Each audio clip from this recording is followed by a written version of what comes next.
Hello, everyone, and welcome to the I Pay What presentation. We're joined with our host, Larissa Johnson, Montgomery County's Residential Energy Program Manager, to learn ways to save energy and money in our homes. So please remain muted unless she instructs you otherwise, and we'll have an opportunity to ask questions at the end, or you can put questions in the chat and we can read them out for you if you feel more comfortable doing it that way. So, Larissa, you can begin whenever you're ready.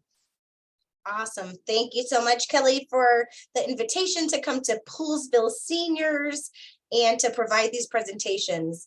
As you know, I love talking about all things energy all the time.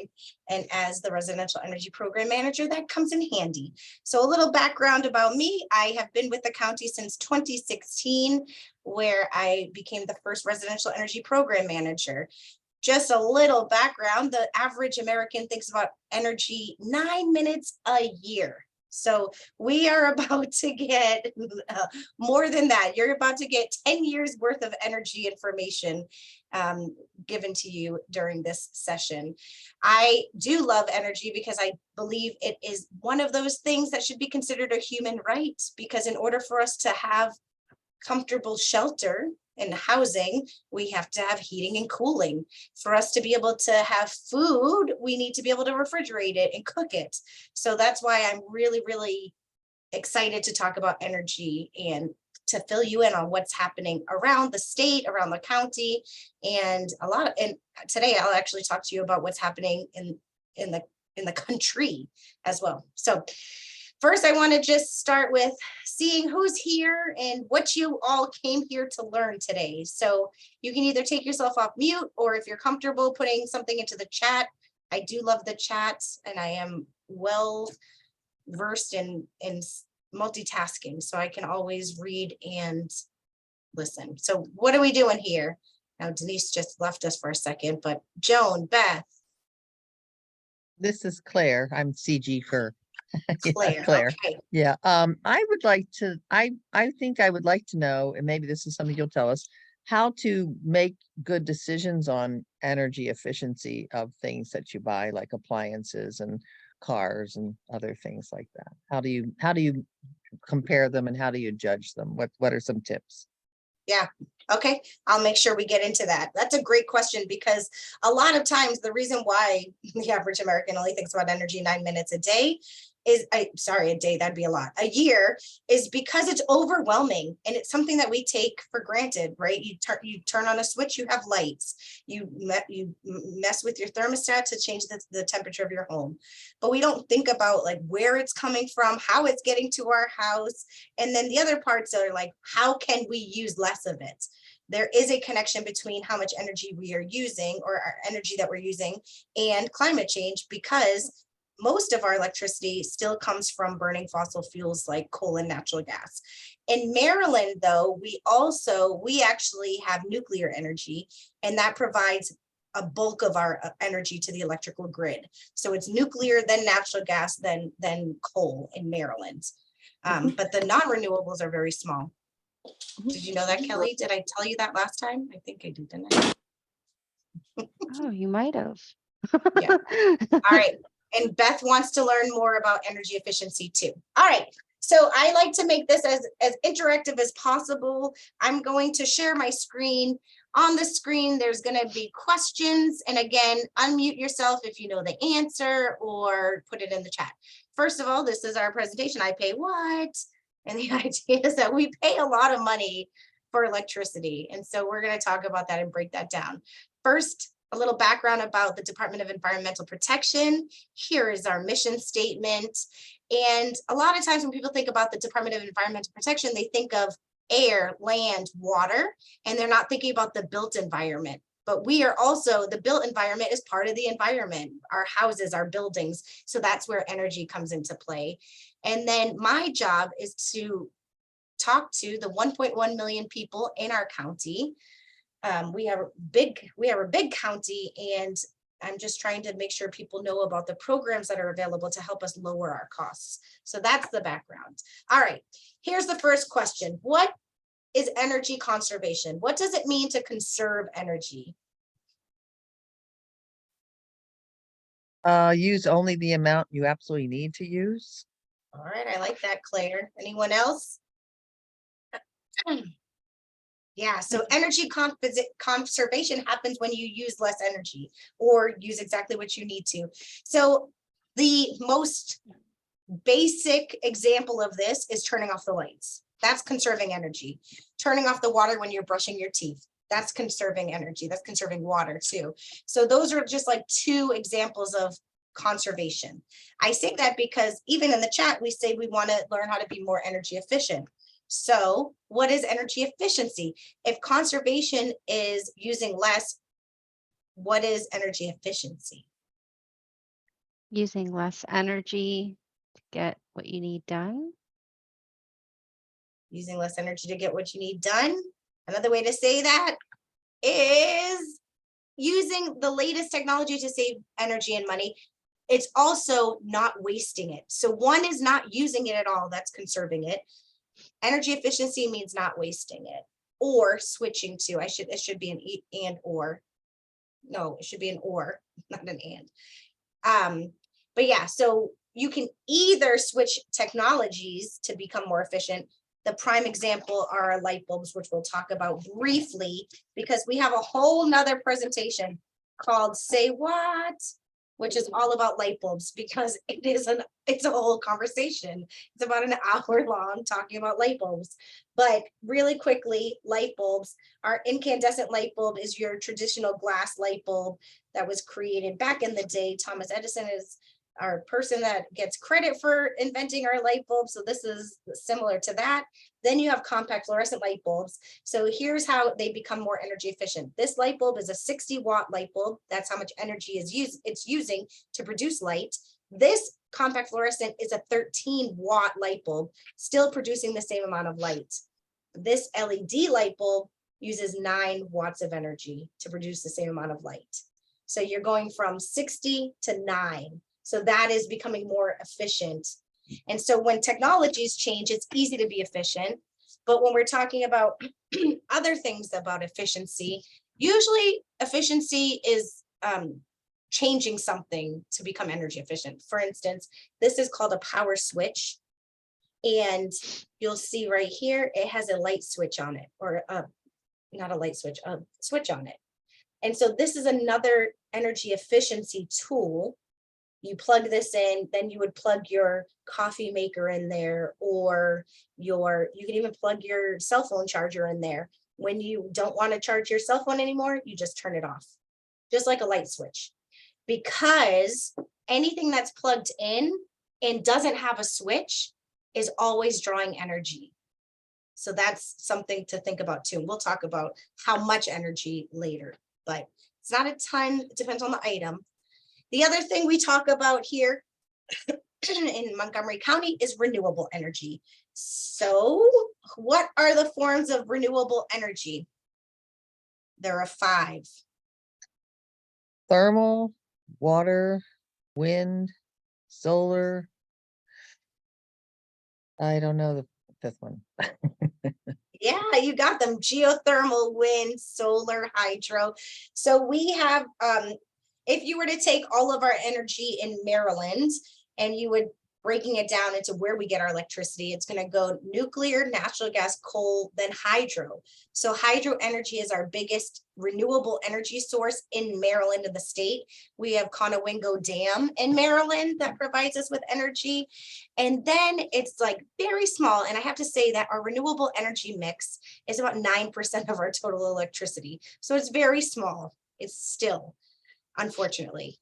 And solar, the tricky thing about solar is usually if you have solar panels on your roof, you're getting the benefits of the solar directly, but solar isn't a huge component of the grid.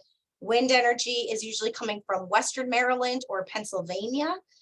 Hopefully soon it'll be coming from offshore, off the coasts of Ocean City. We'll have wind energy added to the grid.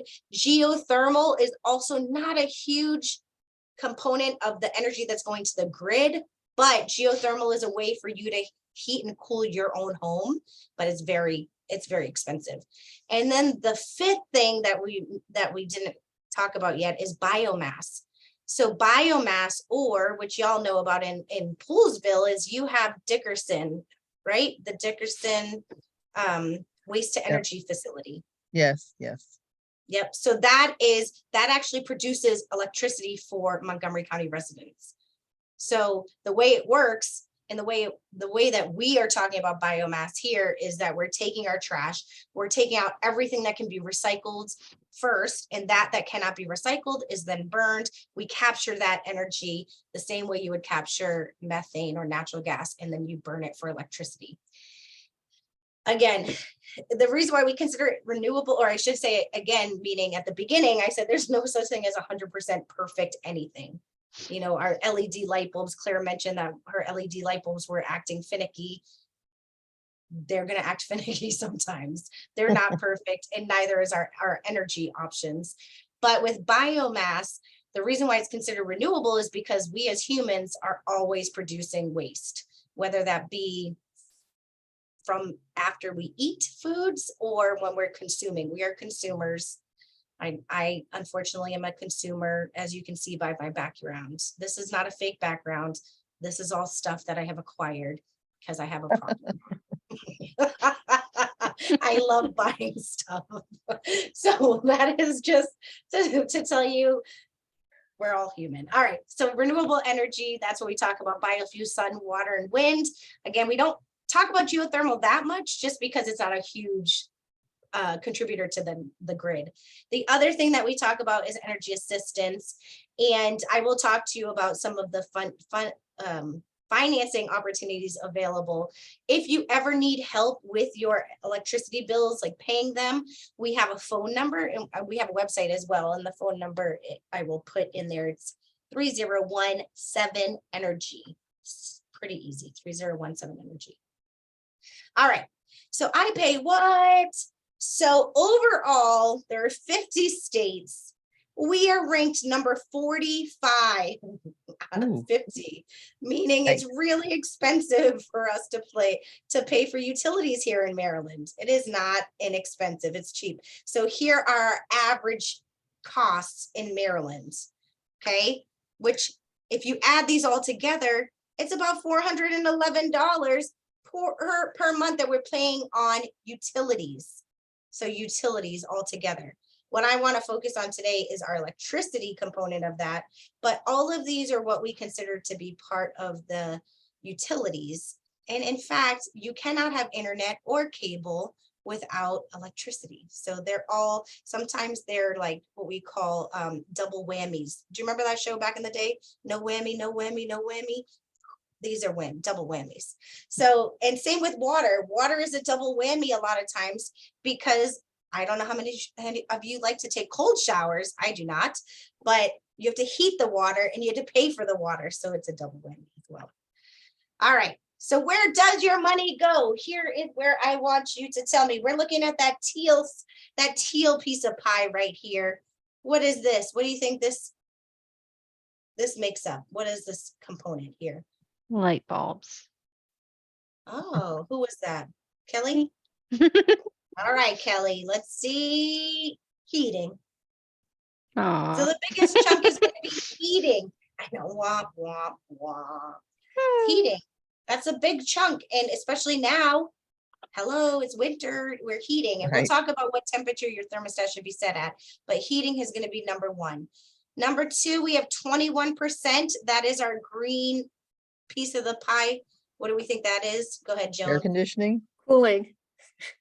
Cooling. You would think so, but I'm messing with you now. It's electronics. Oh my God. Okay. I'm So turning my all of- computer off.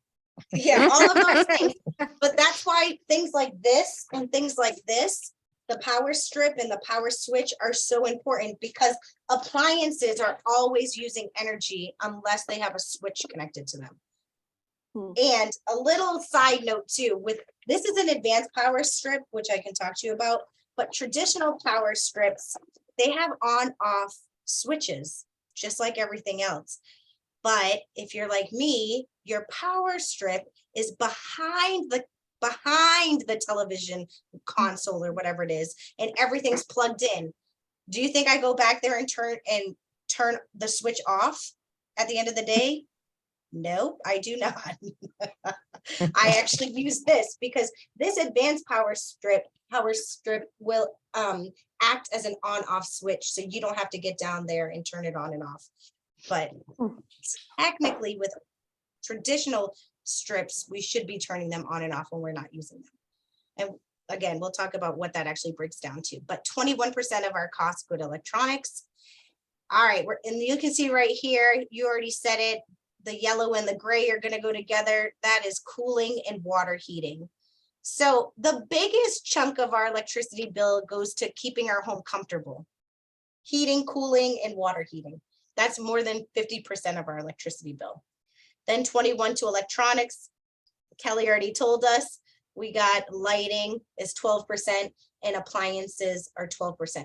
Now there is a difference between appliances and electronics. Electronics are your computer and the smaller things. Your appliances are your refrigerator, your dishwasher, your washing machine, your dryer, the things that you typically will not unplug. And I will please do not unplug your refrigerator, even when I tell you that that your refrigerator, depending on when you got it and how long you've had it, costs somewhere between $5 to $15 a month just to keep it on. So it's a big chunk of your bill that we're not thinking about because it just has to always be on. All right.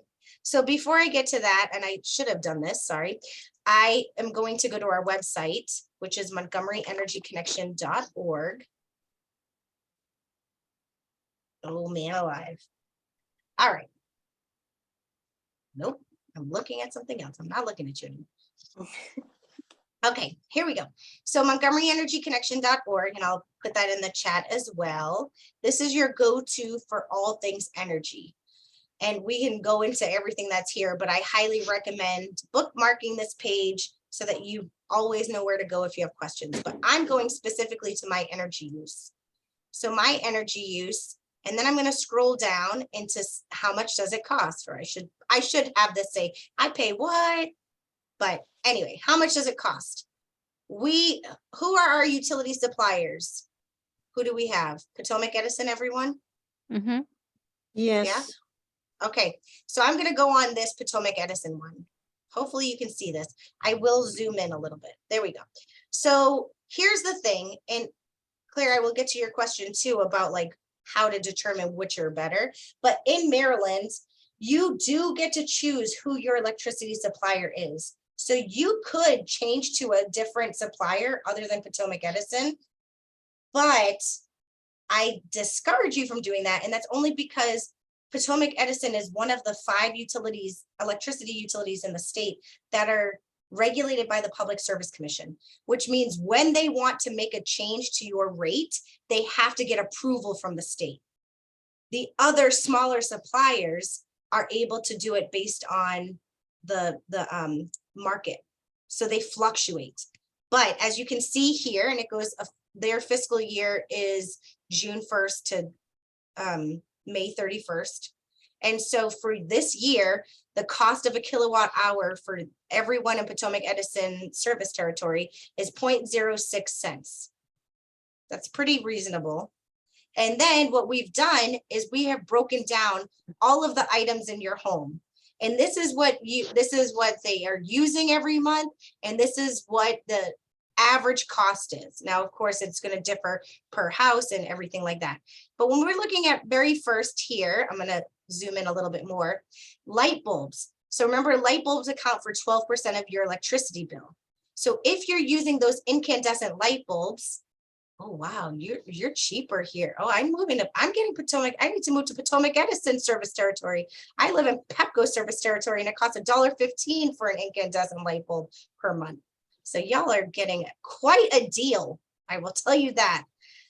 So yeah, one light bulb. So then look around your room, look around your house. How many light bulbs do you have? Which type of light bulb are they? If they're incandescent, they're going to look like this, the glass one. If they're compact fluorescent, they look like this, the curlicue one. And if they're LED, they look like that with a little turtleneck. But this is the difference. This is when we're talking about efficiency. So the very first thing I ask people to do, if you want to become more energy efficient, is start with lighting. Number one, start with lighting. It's an easy thing to do. The beautiful thing about starting with lighting is that you can actually do it without any cost. There is a program in the state called Quick Home Energy Checkup. When you do a quick home energy checkup, I think, Claire, you did this because you mentioned that someone from Potomac Edison gave you light bulbs. Yeah, they You did- came they came to me. I didn't even have to ask Yep. for it. Yeah. Yeah. Again, in Potomac Edison service territory, they are allowed to go door to door, but in other parts of the county, they cannot go door to door to provide you with this service. But a quick home energy checkup, it does not cost you anything. And I'll tell you that's because you already paid for it, but it doesn't cost you anything additional.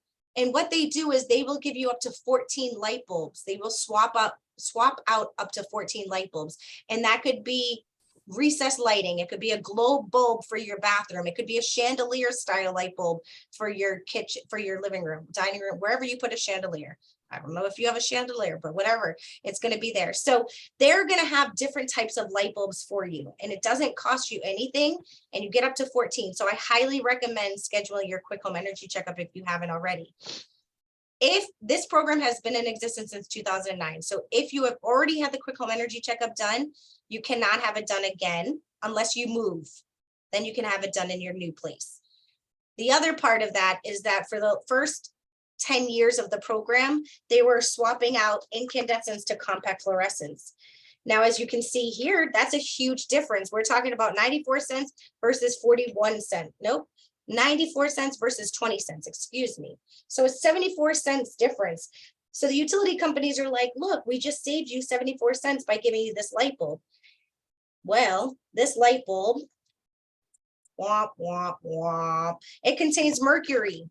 So when it burns out, it cannot be thrown in the trash and it cannot be recycled in your blue recycle bin.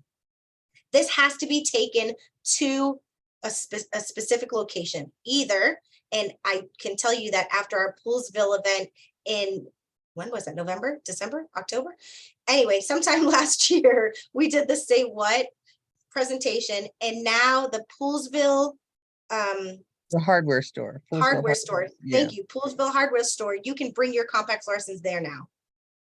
So we made sure you asked and we did that. So now you can recycle these there. The crazy thing about it though, is that now the utilities are providing people with LEDs, but they will only switch out incandescent light bulbs for LEDs.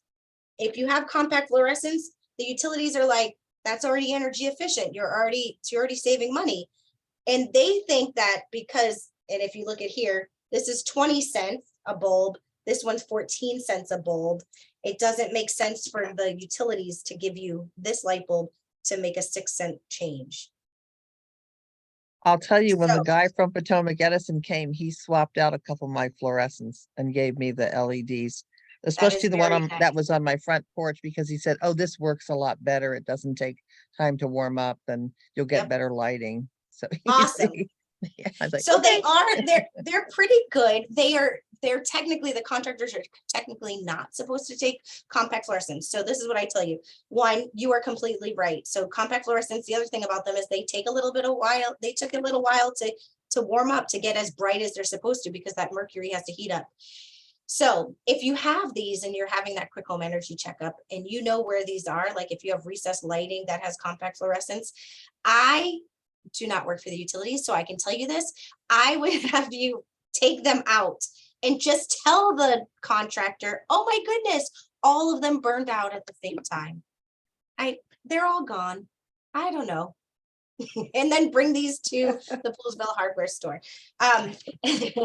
They'll never know. But that's why, the reason why we have them at Poolsville hardware is because we want to make sure that these are recycled properly. The other thing that we do as the county is we do light bulb exchanges for folks. So if your organization, if well, we've talked about this, if Poolsville Senior wanted to put together an event where we set up a table, you bring me your old compact fluorescents, I would swap them out for LEDs. But the big thing is making sure they are recycled properly. But the county cares about that. The utility companies, they might care, but they just care about helping you save money. And they're not going to give you an LED for 6 cents. I will, but they will. So just keep that in mind. That's the easiest way to lower your energy costs and to become more energy efficient. Now I'm going to just scroll a little bit, scroll. Let's talk about that refrigerator. Uh-oh. So your refrigerator.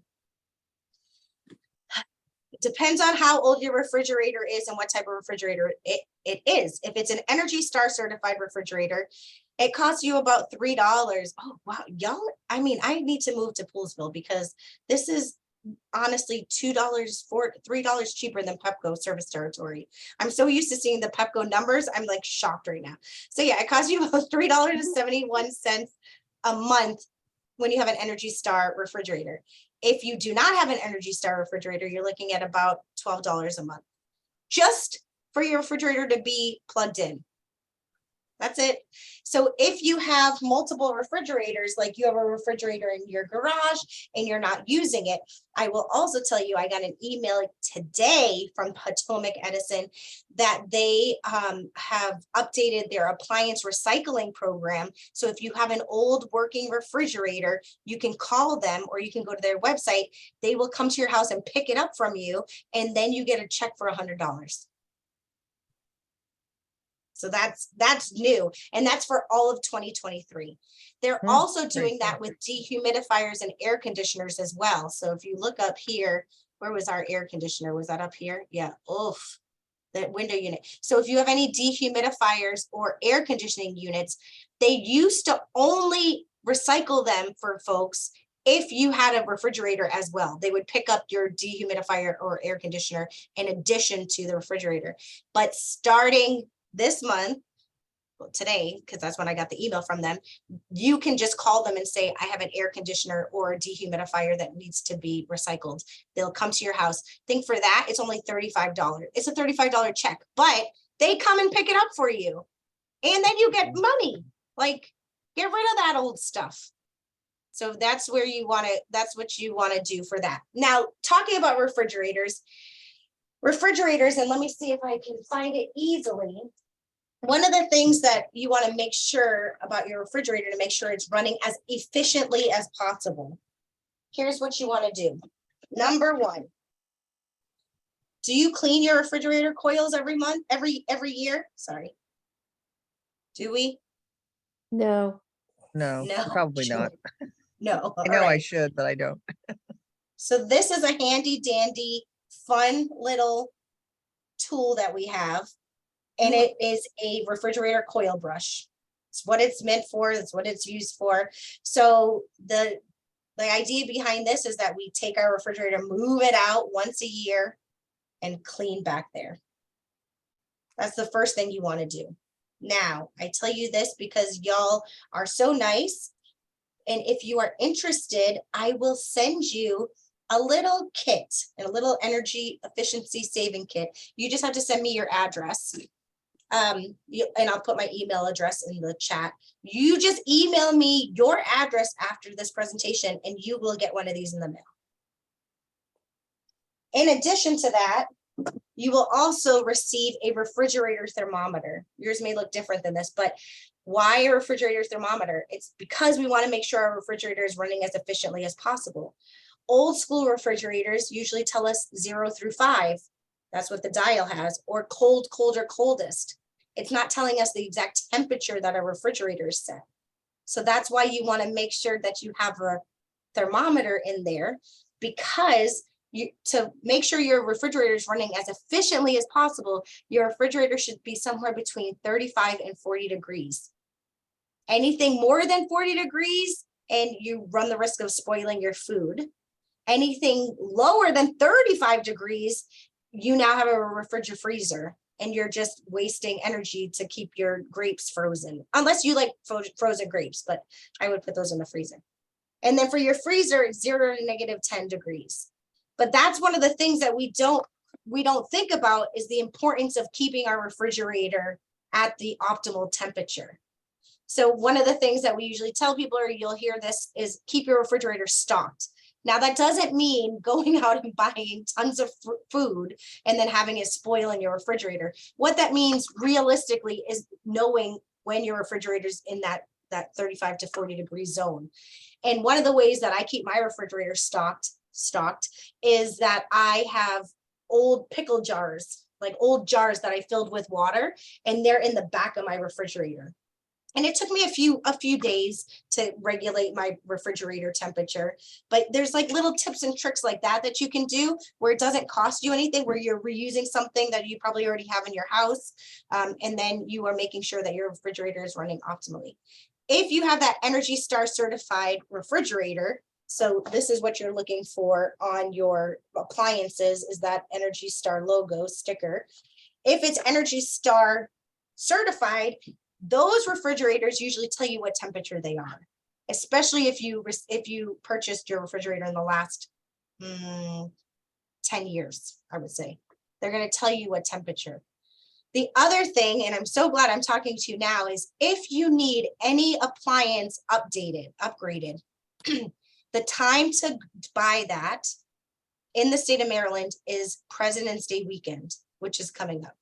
So President's Day weekend is considered Energy Star tax-free weekend. So if you buy a refrigerator, if you buy a washing machine, if you buy a dryer, anything like that, you will not pay sales tax during President's Day weekend. So if you're not looking to upgrade, if you know someone who's looking to upgrade an appliance, that is when they want to buy it. I will tell you, unfortunately, that dishwashers are not included. I'm not exactly sure because that double whammy, but they are not included in Energy Star tax-free weekend. So just keep that in mind. President's Day weekend. All right, so refrigerators. So this is available to you. I'll even put this in the chat. You could download this. You can, have it available for yourself if you ever want to see how much things are costing, and it breaks it down, your dehumidifier. Yeah, so there's lots of stuff. Your water heater, remember that? That's another thing that's a big cost. So what temperature should your water heater be set at? Do we know? Isn't it like 120 degrees, is it? Yes, it is. The water heaters, though, are another one of those things where I don't know who decided this. Like, I don't know why your refrigerator just says 0 through 5 or cold, cold, or coldest. Same with your water heater. If you go down there, a lot of water heaters just have A, B, C, and then they have out of town mode. And you're like, what does this mean? What is A? What is B? What is C? A is usually 120 degrees. So just keep that in mind. But it is tricky. And there are things that you can get, tools that you can get to actually test how hot your water is, if you're ever interested, to make sure if you don't have a hot water heater that tells you the temperature, there's like a little, kind of looks like this. I don't think I have them here, but you put this under the water and it tells you the temperature. So just an idea. All right. So that is our website. That is how much does it cost?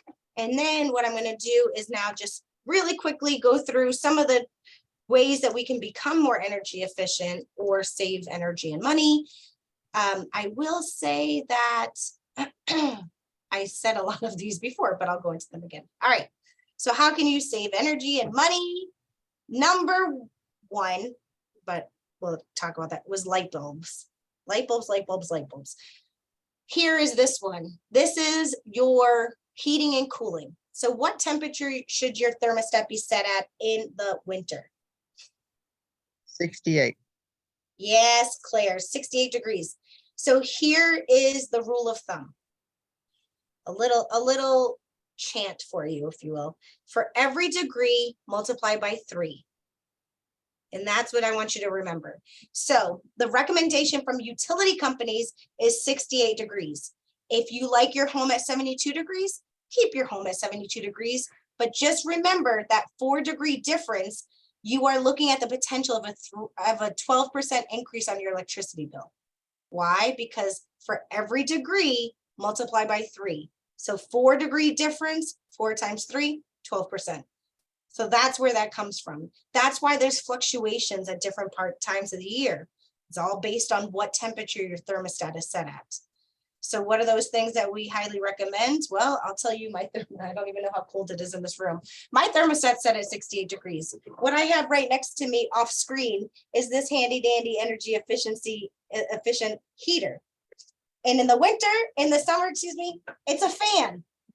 And that's because those keep me cool. And then I don't have to pay to heat or cool the entire space. I'm just keeping myself comfortable.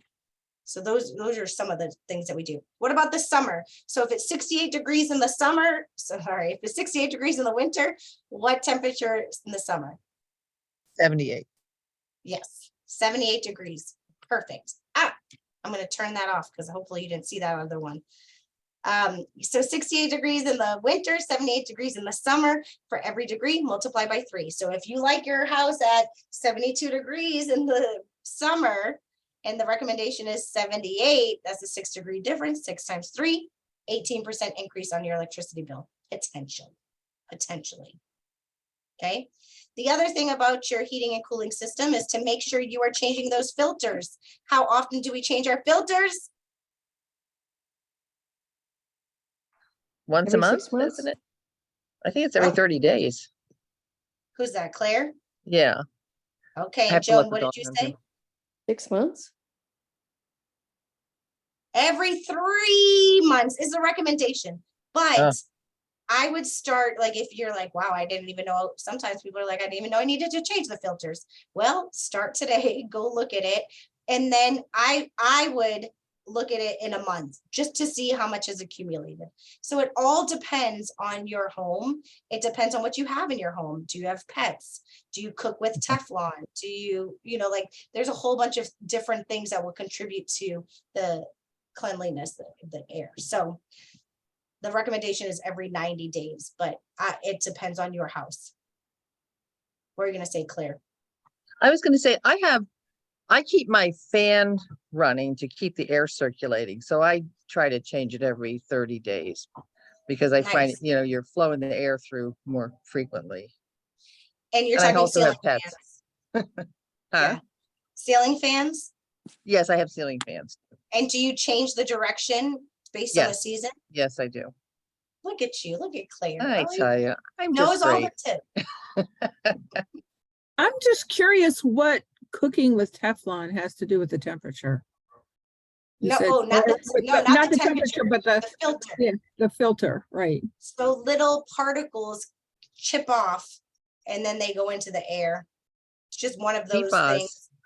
Yeah. PFAS. PFAS, yes. Yes. The other thing too, and I don't know if you all saw this, but a new report came out this week about cooking with gas. So when we have gas stoves, it says that when you cook with gas, kids are 13% more likely to have asthma. Yeah, I saw So that. cooking with gas is definitely impacting your air quality as well, which will impact your air filters, your filters. So that's, again, every house is different. These are just the recommendations. The other thing too, to consider is that I will never go into your house and change your thermostat temperature. I will also never go into your house and change your filter, even though you might want me to, but we don't do that. The county's not going to do that. The government's not going to do that. So these are the recommendations, but it will depend on your comfort level, what temperature you keep your house, and it'll depend on all different factors when you should actually be changing your filters. So these are the recommendations. Number 2 on this list is unplug small appliances. And you don't have to unplug them. Again, if you send me your address after this presentation, I will include one of these power switches in there. And so you don't have to unplug, you just have to turn off, which hopefully you're already trained to turn off the lights when you leave a room. So turn off your coffee machine when you're done making your coffee or whatever it is, small appliances. Oh, the thing that I meant to tell you is your cell phone charger. So I did the math for you on that. And when you keep your cell phone charger plugged in but it's not charging your phone, like right now it's plugged in, it's not charging my phone, that on average costs about 25 cents a year. So it's small, but one of the things I want you to consider is the the cumulative theory. You know, there's 1.1 million Montgomery County residents, in Montgomery County. And so if we all have cell phone chargers and we all leave them plugged in, 25 cents really adds up quickly. Number 3, switch to LEDs, which hopefully we've already talked about enough here. Again, we could talk about light bulbs for an hour and still not cover everything. But the big thing is incandescents, you're basically just spending money. You're kind of burning money because 90% of the energy for this light bulb goes to heating it, only 10% to creating light. So essentially you're just, I don't know, unless you're going to make hot dogs with this, right? Or marshmallows, unless you're roasting marshmallows or easy bake oven, then get rid of these. Compact fluorescent light bulbs, as we mentioned, contain mercury. So we want to get those out of the life cycle. And then our LEDs.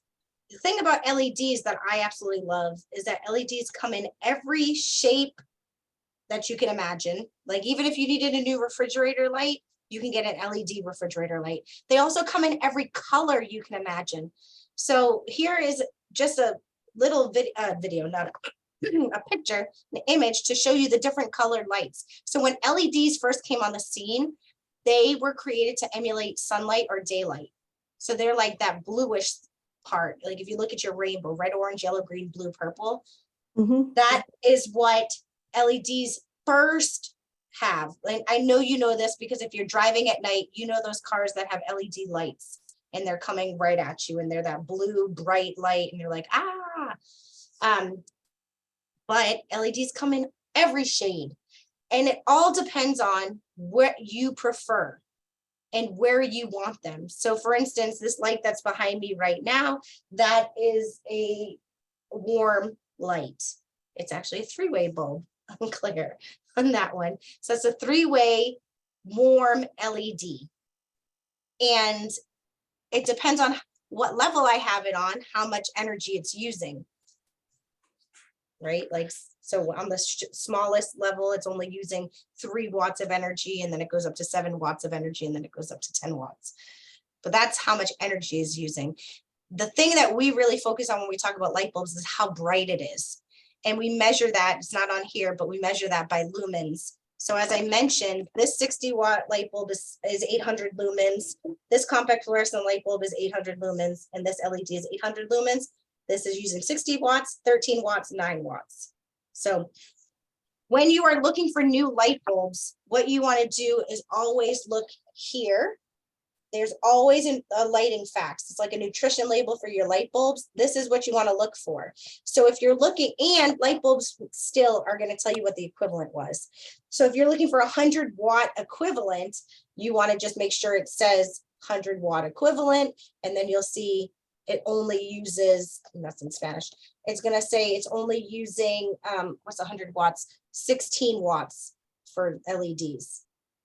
It's like a big difference in how much energy is being used, but still the same brightness.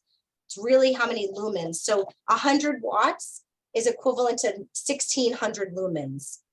So it would be the brightness of 2 of these LEDs. And then color spectrum, like I said, you can find that on your light bulb as well. Warm and soft light is meant for like really cozy places like your living room, family room, bedroom. And then daylight is really important for your hobby areas. So if you knit or if you do puzzles, that's when you want to have daylight or sunlight. Okay, that's light bulbs. Next up is, and again, if you email me your address, you're going to get one of these in your box. It is anyone know what this is?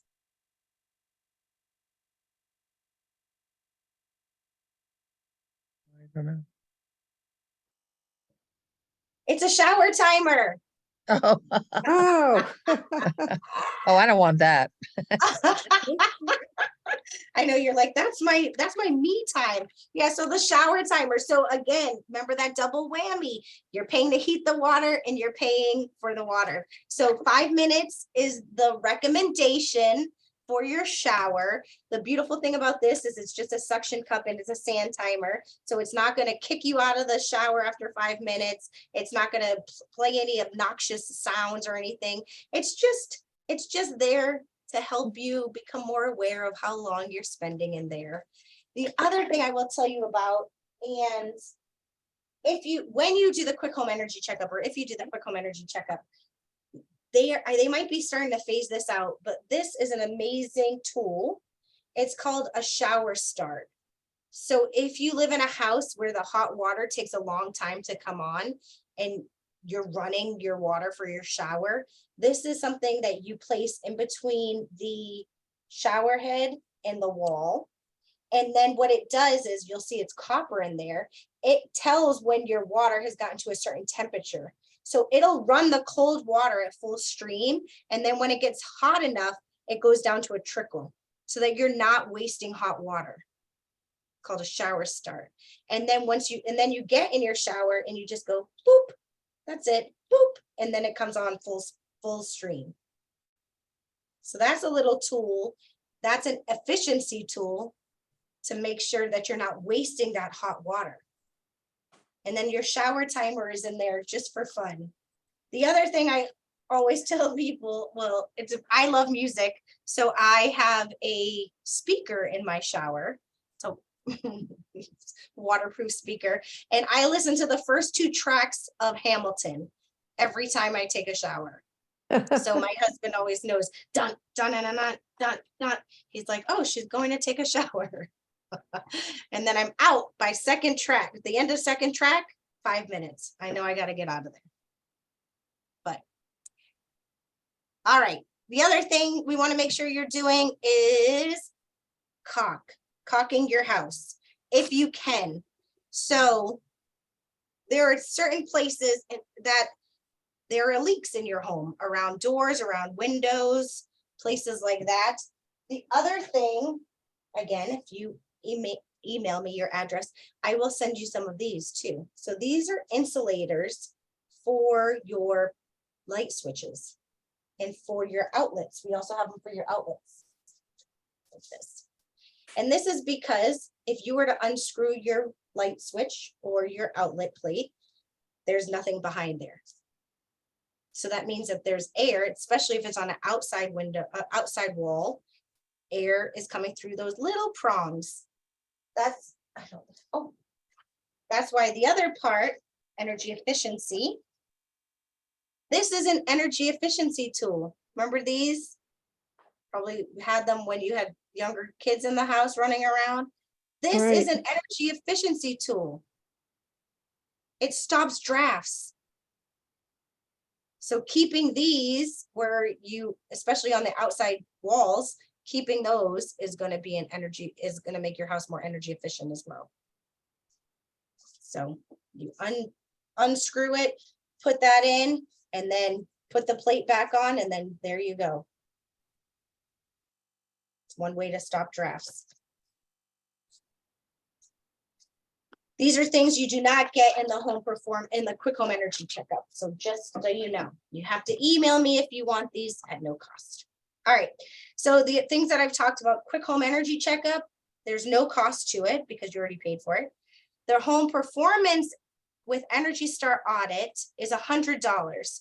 So this I recommend if you have been in your house for a few years.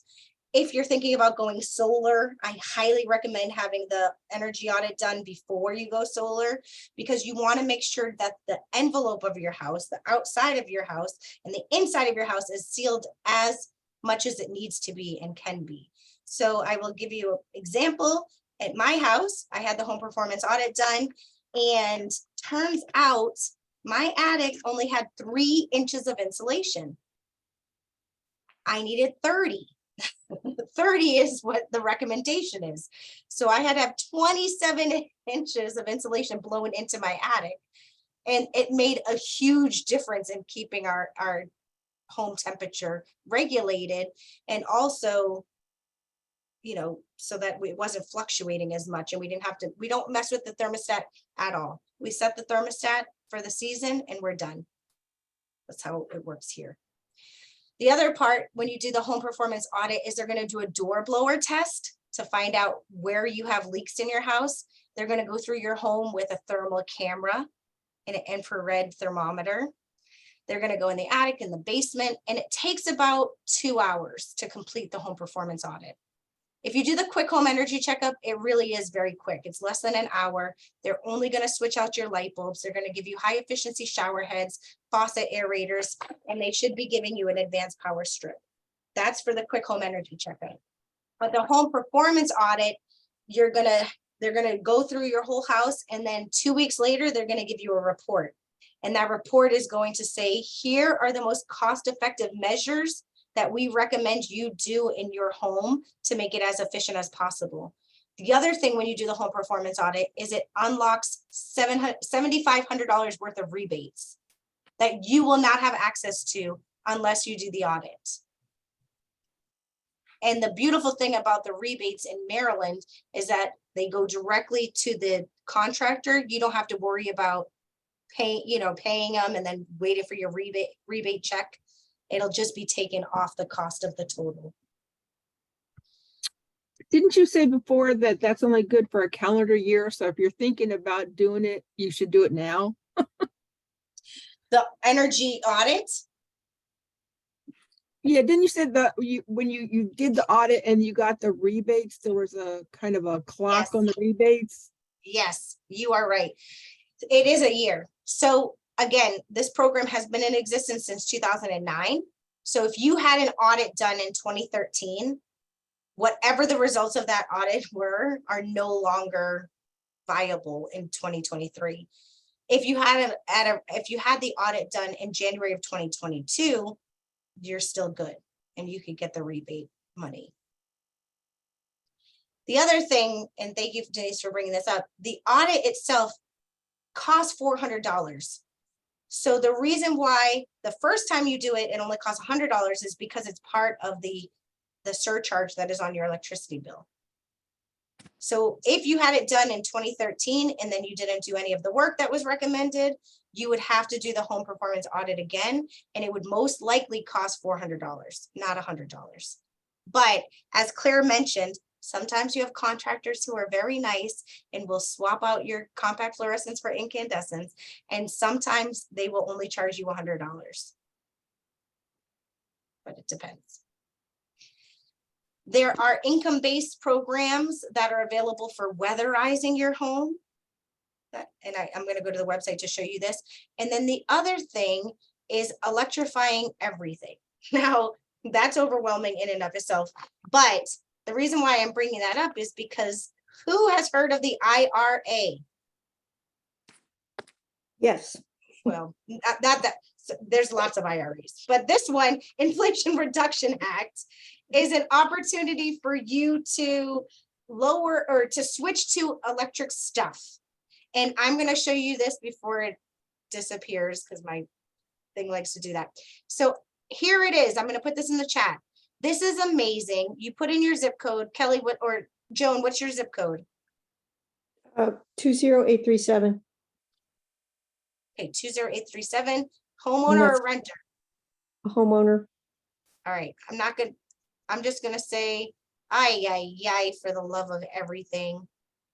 I hate when it does this. See, I got to act fast. 20837, homeowner. I'm not going to do that. How many people in the house? Right now, 3. Okay. It varies. I'm going to calculate. Oh, whatever. It's making me do that. Okay. Head of household. Calculate. All right. What? Is that a fake? Well, that's because I put an extra thing there. So right now, based on the information I just played, for the love of everything. Sorry, y'all. It's going to tell you how much is available for you. This is how much things would cost. This is if you did everything it's recommending you to do. but there's over $18,000 worth of incentives. This is stuff that you'll never have to pay back. It's not like financing. These are actual incentives that are available. Here's the timeline of when they're available. As you can see, most of these are going to,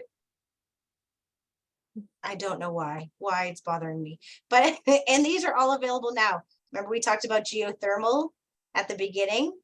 There's money to go geothermal. We're going to pay 30% of that. Heat pump water heaters, there's up to $2,000 available. So I will put this into the chat. Oh, yeah, that's great. And also electric vehicles, even used. Yes, for the love of everything, why? Yes, electric vehicles, there's money for them. So this is the go-to website for all of that. As you know, if you forget anything, you're going to go to our website, Montgomery Energy Connection. Here under Lower My Bill, it has right here, Homeowner's Guide to the Inflation Reduction Act. So you don't have to remember anything I said. You just have to remember this website, and then you go here. And this will you click on there, and it takes you right to the savings calculator. The other reason why I want to go here too is because there's money out there to help you pay for things like the Montgomery County Green Bank. So you can have financing mechanisms here. And then if you do anything in your home, even install a programmable thermostat and you own your home, there's a $250 tax credit available. And it is the easiest application you will ever fill out. It does not go to us, it goes to the finance department of the county, but I will just show you, it is really one page. This is it. This is your application. There's another page that once you finish this, it'll tell you this. Here we go. This is what it looked like when it was paper. But if you're looking for what devices count, when you caulk your home, keep all your receipts. If you get a programmable thermostat, if you do any upgrades, they could qualify for a $250 tax credit. Wow. Yeah. And most people, and that's every year. So if I go back here, it's every year, July to June 30th. So July 1st to June 30th. So if you did something in August, and then you do something in July of next year, you then can apply in July of next year. Oh, And okay. it's annually, it's about $100,000 that is put aside for this. And I will tell you, we have never reached that. We've never hit that amount. Like, no, we've never gone past it in a year. So, and it's every year it gets refunded. All right. What the thing you really need is my email address. So I'm putting that in the chat. Email me your address. You will get tons of goodies. You'll get that refrigerator coil, refrigerator thermometer, power switch, and some other fun stuff there to help lower your energy costs. Questions? Is your PowerPoint going to be available? I can make it available, yes. Okay. And I can send you my email address and you can send it to me. My husband was half listening in. He wanted to know if I could get it for him. Okay. We will also be posting it on our YouTube channel as well. Okay. Yeah. I'll make sure I'm sending it right this second to you, Kelly, in PDF. So you Thank you. Oops. Maybe not. Anyway, any other questions? So your address is here, the energy at montgomerycountymd.gov. Yep, that is Okay. our address. And say And your again, name if too. you have any questions, if you were to forget what my email address is, the big thing is montgomeryenergyconnection.org. And then you go to the contact us or about us, and our email address is right there as well. So is the like tax or incentives for only like when you do new things, like if you were to buy a house and you've never obviously claimed these things because it's a new house to you, Mhm. was there anything available for people that have existing For which things when they part? buy a new home, or is it only if you're like, we're doing something new now that we live here? I mean, if you were to install a programmable thermostat when you get into, like, as you buy a house, you could. Oh, okay, but not if there was already one in the house. There's nothing like that. Oh, okay. No, unfortunately. Oh, how about if you have a programmable thermostat in your house that doesn't work well and you want to replace it? Yes, I believe that would count. Now, Oh, I don't okay. run that program. If I ran that program, it would definitely count, but I don't run the program. But I think all you have to do is show the receipt that you Right, purchased a that you did it, programmable yeah. thermostat, So, and that's how it works. They don't care if you already had one. They don't, I mean, not that they don't care, but they wouldn't know. The other thing I want to make sure you do know about too, and especially because Potomac Edison does some cool stuff sometimes. So if you go here to lower my bill, quick link to your utility marketplace. So all of our utilities have marketplaces. So what they do is right here, this is what's popular. What they'll do is they will sell you certain items much cheaper than you would buy them retail. Hmm. So during the month of April, for instance, last year, you could get a Google Nest thermostat for $1. Wow. Yeah. So keep your eye out for Potomac Edison's emails and things like that. And look at all these things, like even voice assistants, you can buy them from them if you wanted to. And you'll see they're a lot less expensive because they're able to connect it. They're able to use Empower funding for this to give it to their customers for less money. So light bulbs you can get here, smart cameras, indoor, outdoor, tons of stuff. Oh, wow. So a motion sent. Huh, okay. Yeah. Yeah, Yeah. this is interesting. Yeah, it's most people don't realize it, like they're like, wait, what? I can buy this directly from Potomac Edison? Yes, you can. So there's all of that. I put that in the chat too, if you want to go directly to that link. You'd have to put in your account number because they have to make sure you're an actual customer. Especially because I cannot get over how much less expensive your energy is. Man, like 4 cents cheaper per kilowatt hour than what I'm paying. Lucky ducks.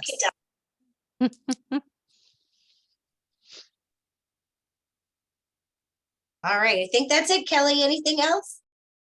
I don't have any questions. Does anyone else have any last questions? No? Well, thank you so much for being here with us again. And Larissa will be coming back again in March with a different presentation. So we'll be excited to hear that as well. If you guys enjoyed your time here, just check our calendar for other upcoming events.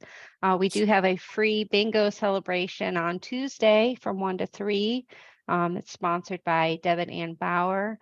It's free to play and you can win some prizes. And we're also having a movie night on Friday the 20th, which will be featuring 13 Lives, which is about the rescue mission in Thailand where the boys and their soccer coach were trapped in a flooding cave. So it sounds like a really good movie directed by Ron Howard. So sign up, come on out. You can register on our website, poolsvilleseniors.org, or email us info@poolsvilleseniors.org for questions. And feel free to say goodbye to Larissa. Thanks, Larissa. It was great. Larissa. Yeah, thank you very much. Thank My you pleasure. so much. Don't forget to email me. I just looked. No one sent me their address yet, but the sooner you send me your address, the sooner this gets sent in the mail. All right.